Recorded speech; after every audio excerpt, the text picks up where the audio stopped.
even though we're in Rainylvania, but that's good when there's fireworks, so nothing will catch on fire. But there you go. The Indiana Moose Lodge 174 Valued Veterans Group on July 4th is holding a picnic and barbecue from 12 noon to 4 p.m. All proceeds will benefit. They do a lot with veterans. The Moose Riders, the whole group has contributed a couple $1,000s each year to the Veterans Parsonage. So we're very thankful to that whole.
5033, and then he has his email as well is Sicilian15701@yahoo.com, and he's kind of the lead for this project, but all the proceeds from that event will also benefit the parsonage.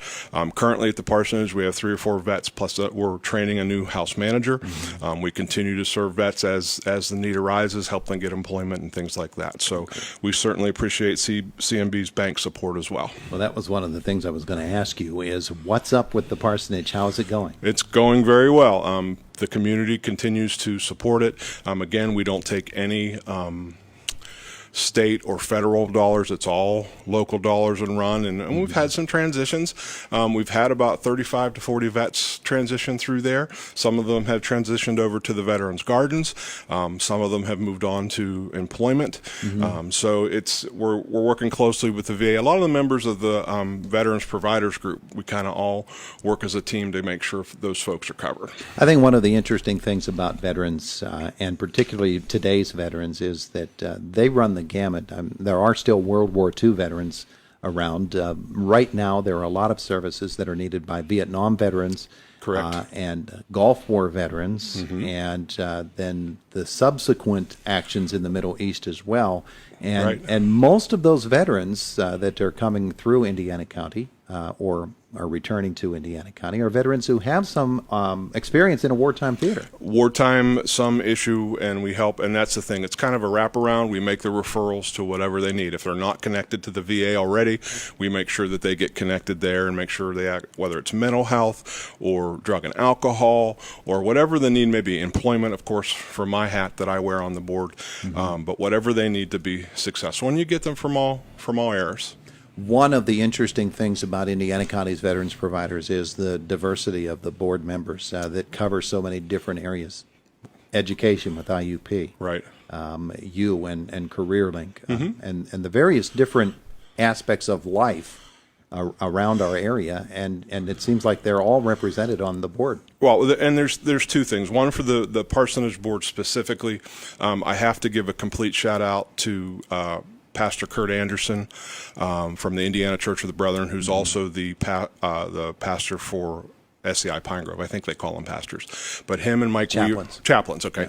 Him and Mike Weaver were the ones that kind of got this initiative started, and he brought on folks like myself based on their need. We've also have a police officer, DJ Stroman's on there. Kristen Squires, who is from IUP and is now taking over the lead for Team Red, White, and Blue. So it's an entire group effort. Yeah. And then you have the Veterans Providers Group, with you have Diane, Brenda Stormer, the managers for the gardens, Veterans, the Veterans Gardens.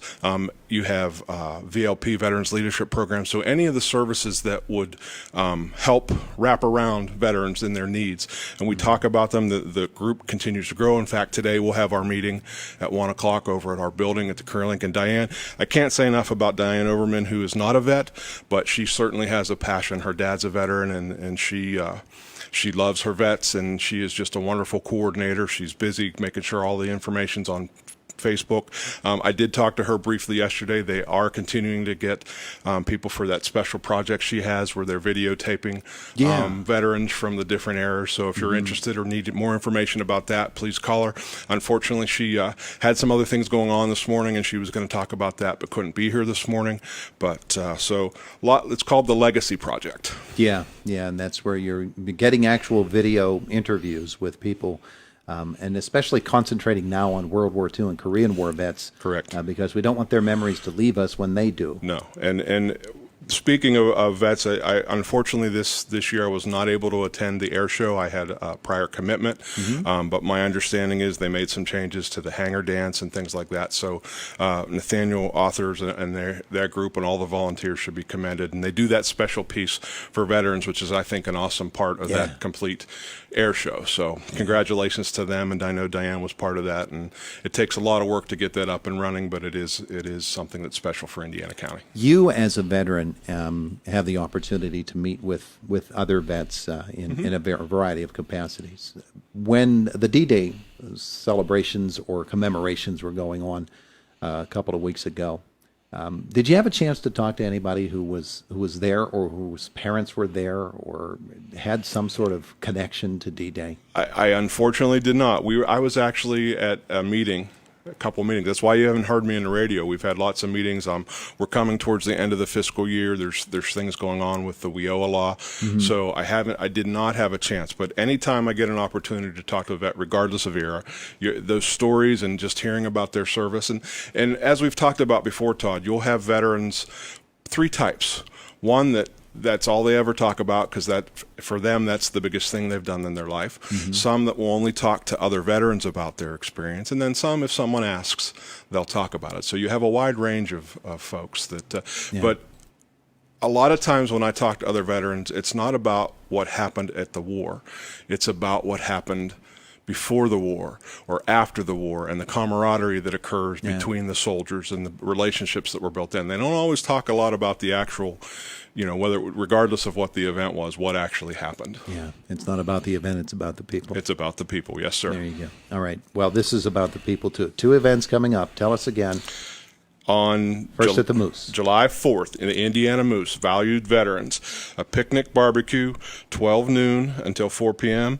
Again, we'll be grilling and have some other activities, and then all proceeds benefit the veterans group there and the different veterans charities that they contribute to. And then on July 21st will be the Downtown Indiana Car Cruise, and the proceeds there will benefit the Veterans Parsonage. It runs July 21st, 2019, 4 p.m. to 8 p.m. And again, the primary sponsor is CMB Bank. Very good. Kevin, thank you so much. All right, Todd, thank you. And I will probably be the one talking to you on Friday. Well, we'll look forward to that, too. All right.